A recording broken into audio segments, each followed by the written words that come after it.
Please be seated.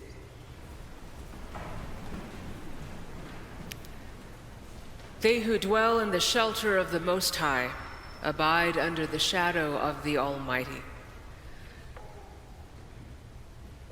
Today's psalm calls up an image of protection, something like Jesus in a cave in the wilderness in the Gospels, fasting and waiting, to take on the impossible mission of bearing love and truth into the day-to-day of the human world, to be despised and tortured. And in that wilderness that surrounded him, that he knew that his people were made in, he is being made. He waits to face every temptation, and we hear them, to see and act only in the ways of the world are the temptations, clarity about how the world works and what power he as a human has in it, it seems, the things within the constraints of our human living. And notice that every temptation is ultimately a good. There would be a good outcome.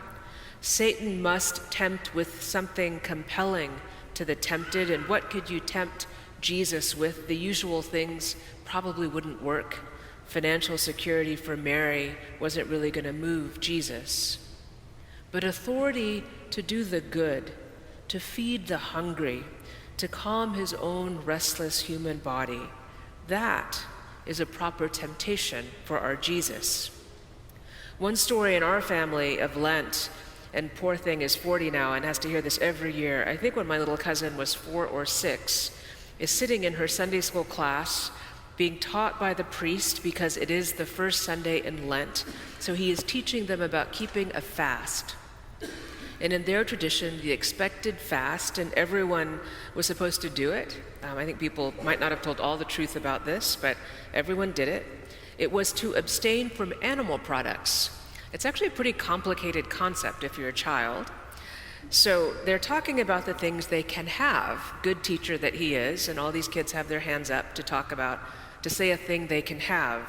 So they are wisely saying things like fruits and vegetables and juices. And then it gets to my family.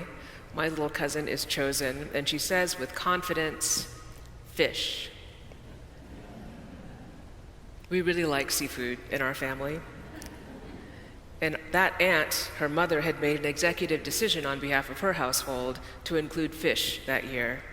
So I think the larger lesson might be just you do you. You do what you need to do. You know what you can do. Temptation is falling short of the true thing, stopping a little short often. It's often not a radical difference. There's often a lot of truth in it, just a little bit off, but just enough, somewhere where it matters for you. Now, I'm not standing here suggesting you deprive yourself or cause harm to yourself in this season. It just isn't the point. God is not glorified because you force yourself not to have something, especially if it's a place of real turmoil for you. That kind of discipline might be good for you, and that's great, and we have a nice 40-day frame for you to practice a new habit. But if discipline is harmful for you, and it is for some, remember, that is not necessarily of God. Lent is rather a time in the church of focus, a short time, an amount of time we can focus, to talk about hard things and to do hard things. A special focus particularly on the struggles of the world. The church prays, and you just heard it in the litany, for peace and justice and hope. It disciplines itself to pay attention, especially for those of us who live in peace, to pray for the people that do not live in peace. It is a clear-eyed time in the church, when we see the struggles of the world reflected through the struggles of Jesus, and they are many, so that we will feel compelled by love to act. The great litany, which we chanted in procession this morning, is the first liturgy written in English.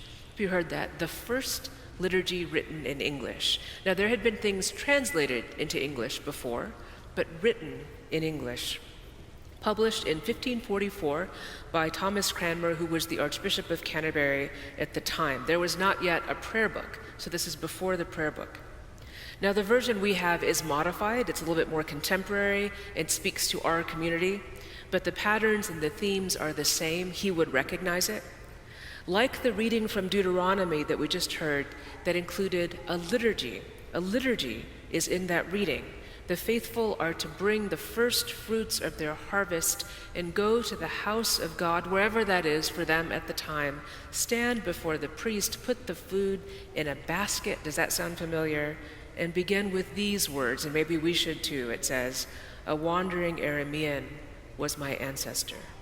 To remember who they are, where you have come from, and where God stands with you. Litanies have an interesting inscribing effect, a maybe re-inscribing, a writing on our collective hearts, which is what we're doing in Lent as well.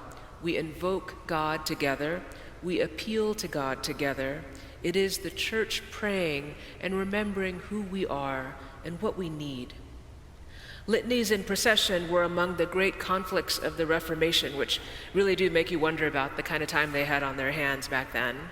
But processions, they argued, which look like military or political processions, is that really how we say God is? Should we be a part of that when we say what we are doing is worshiping God? Is God like the powers of this world? The response of those of us that do it is that it is a turning upside down of those ways of military or political power. It is more like a carnival festival, and it is us together, the church, so much greater than any of us alone, the world collectively turned upside down, where we are all the same, we are all equal. We are reminding ourselves what comes from God and what does not.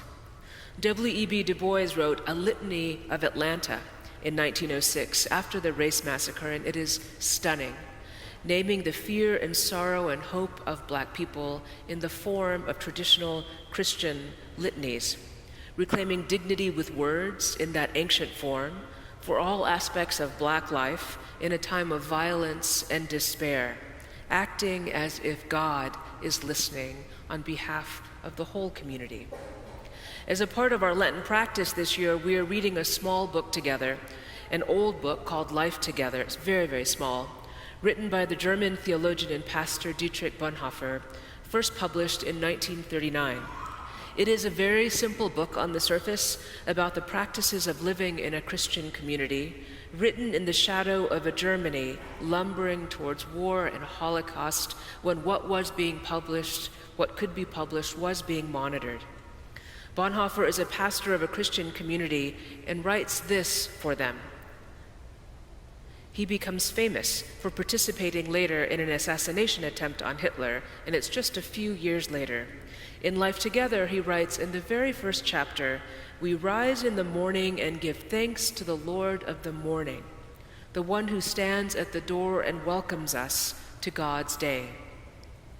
In the day of war in Europe, close for them, an embittered Germany emerging from World War I, broken for a generation, remember your history, ordinary people doing what they thought they needed to survive unspeakable things, some wholeheartedly agreeing with the violence and hate they were asked to perpetuate, unspeakable atrocities at home that they were learning about in the newspapers and from their friends, colleagues around the world trying to save Bonhoeffer's life in particular by getting him out of Germany. In that time, he writes, "The Lord of the morning waits," from Berlin. This is what a litany does as well.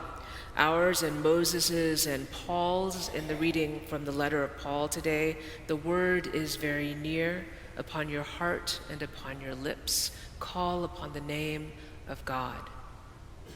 Litanies orient us to true things.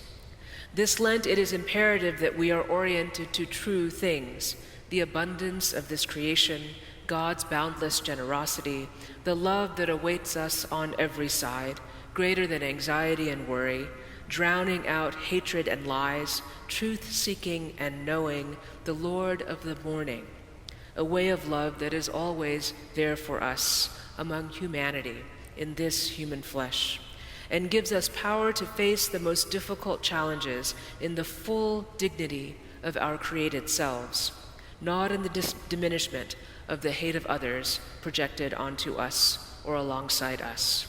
According to Bonhoeffer, it takes discipline, to greet the one who stands at the threshold of every morning and invites us to live it fully and with courage. I invite you to consider your discipline this Lent, your focus. What would it take for this Lent to feel like an experiment in life together? Your life can't wait for the peace of the world to come, and yes, we have a part in that peacemaking, and we are living now in God's glory, in the shelter. So over this weekend, we've been cleaning up and organizing outside, as probably you have, because we're getting these beautiful days. We found a bird's nest and a bicycle helmet in our garage yesterday. Yeah, we figured it out after I had moved it to move it somewhere else, and I saw something in it, and it was a whole bird's nest. We looked up what to do, and we learned that it's a federal crime to move a bird's nest. So we put it back. I think that's how that gets solved. I'm not completely sure. And you couldn't help but notice that it is interesting what we have the courage to protect with the law, isn't it? Like Jesus in his cave, sheltered by God, to prepare to face his ministry among us. Like those eggs covered and waiting as life grows. Like us, standing to bewail the terrors of our lives, of our personal lives, of these times, under these great beams, above the rumble of an organ, in the shelter, inviting the Lord of the morning to hear us, to save us, to have mercy on us.